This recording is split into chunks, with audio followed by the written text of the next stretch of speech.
E aí, pessoal do canal, tudo bem? Pessoal, vamos gravar um café com fertilidade. Quem já conhece o canal, quem já é inscrito sabe o que é. Quem não é inscrito, seja bem-vindo. A gente responde as perguntas que vocês mandaram aqui pra gente. Se você chegar no final aqui e considerar que vale a pena se inscrever, fazer parte do canal, que essas são as informações que a gente coloca, tá bom? Pessoal, puxa a vinheta, vamos pro vídeo.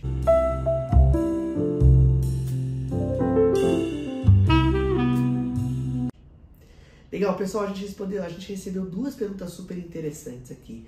A primeira eu vou falar um pouquinho mais, porque toda vez que eu recebo uma pergunta, eu tô numa prática clínica, eu vejo os pacientes todos os dias, e muitas vezes eu não penso nisso, mas quando as perguntas chegam eu paro para pensar e é bem interessante o que pode vir para frente. Então, qual que é a primeira pergunta? É assim, doutor, fala um pouco sobre menstruação após curetagem. Essa pergunta tem uma série de coisas que a gente consegue explicar.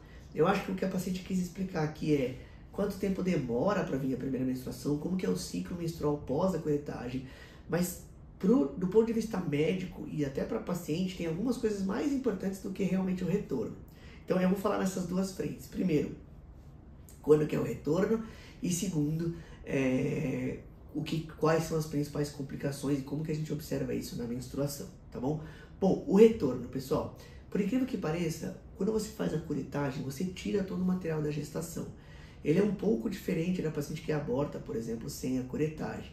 Por que é diferente? Porque quando você faz a curetagem, você tira todo o material ali, que a gente chama de material trofoblástico. E aí, a queda do hormônio da paciente é bem mais rápida. Existe um hormônio chamado de HCG, e esse hormônio é o que mantém, às vezes, a paciente bloqueada para reiniciar uma nova menstruação. Quando você faz curetagem, normalmente, nos próximos dias, ela já começa a aumentar o hormônio chamado de FSH e recrutar um folículo. Então, normalmente, ela tem uma menstruação regular, no máximo 40, 45, 2 meses ali pós o procedimento de curetagem, tá bom? O hormônio cai, ela vai ter que recrutar um novo folículo, ela vai ter que fazer um novo crescimento do útero ali, do endométrio, e para depois sangrar. Então, é bem importante saber que entra ali, talvez 45 dias, 60 dias pós a curetagem, a paciente vai voltar a ciclar normalmente, e aí ela tem toda a discussão de quando que ela pode engravidar novamente, tá bom? A segunda informação importante que eu queria falar, até a gente selecionou duas perguntas, porque essa aqui a gente sabia que ia ser um pouquinho mais demorada, é observar o seu sangramento, né? Quando você volta a ter o ciclo menstrual regular, observar o seu sangramento pós a curetagem. Por quê, Luiz? Porque se tiver qualquer mudança de padrão, e principalmente alguma mudança de diminuição de sangramento, isso pode estar ligado a uma complicação da curetagem, chamada de sinéquia. O que é a sinéquia, Luiz? É quando uma parede do útero, ela gruda, a parede anterior e a posterior, assim, elas grudam uma na outra. Vou tentar pedir para a Gia aqui, que é das mídias, colocar algumas fotos de sinéquia para mostrar para vocês, mas basicamente a parede gruda, e quando ela gruda, ela prepara menos endométrio, ela faz menos secreção ali do endométrio, e aí ela tem essas complicações, né? O que acontece então? Às vezes algumas pacientes entram em amenorreia, ou seja, param de menstruar, ou ela diminui o sangramento. Quando ela diminui o sangramento, isso é um sinal de que a gente tem que olhar o útero ali dentro, talvez fazer um exame chamado de histeroscopia, para saber se existe algum problema, tá bom? Então, o mais importante de saber quando volta a menstruação é como ela volta, se ela volta nos padrões que ela estava ali antes da gestação, ou seja, o mesmo número de dias de sangramento, o mesmo volume. Combinado? Legal, pessoal, você vê como essa pergunta foi super importante aqui pra gente. Bora lá! Se ficar qualquer dúvida sobre complicações de curetagem, coloca aqui que a gente tenta gravar, responder para vocês mais essas dúvidas, tá bom? Bom, infecções virais na gestação. A segunda pergunta é de infecções virais na gestação. E a pergunta é a seguinte: doutor, estou grávida de 6 semanas, ou seja, bem no começo da gestação, e com herpes genital. Pode causar alguma malformação no nenê? Essa pergunta é bem importante. E a gente usa essa pergunta para falar de outras infecções virais, mas especificamente a gente também vai falar um pouco sobre divisões da gestação.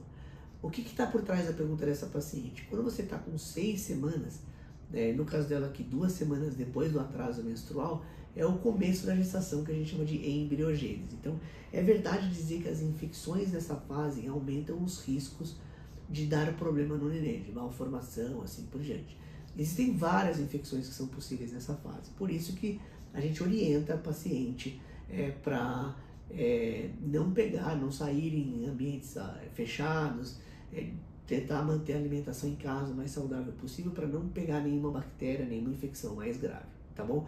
No caso do herpes genital ativo, ele não causa problema no nenê, não existe malformação relacionada ao herpes. O que a gente discute muito é a via de parto quando a paciente tem o herpes ativo ali, mais pro final da gestação, e aí isso sim pode contaminar o nenê com o herpes, e o nenêzinho já nascer com a contaminação. Isso também não causa grande problema no herpes vírus, dependendo do tipo. Ele causa essa infecção, ele é problemático no longo prazo, mas isso pode definir a via de parto, né? Se a paciente tiver lesão ativa e estiver na fase de contaminação, estourando as vesículas, porque a herpes, na verdade, ela faz uma vesícula, coça, dói bastante, e quando ela rompe a vesícula, ela libera todo o herpes simples, tem todo o vírus, e causa infecção. Então tem fases da herpes que são mais contagiosas, e aí dependendo dessa fase você pode mudar a via de parto se a paciente tiver essas infecções. Aqui no comecinho, nada a fazer, você pode até tratar, agora os remédios nessa fase também não são tão simples, e melhorar a imunidade, dormir bem, essas coisas fazem com que a infecção vá embora sozinha, tá bom? Pessoal, pelo café de hoje era isso. Queria agradecer as perguntas que vocês mandaram aqui pra gente. A gente considera esse canal super importante pra gente, né? Na verdade, esse quadro do nosso canal Café com Fertilidade, eu acho que esse episódio do café já é pelo menos o 100 e alguma coisinha. E obrigado por acompanhar a gente. Então se inscreve no canal, dá um like se você gostou do tema, curte, compartilha, e eu vejo vocês nos próximos vídeos. Valeu!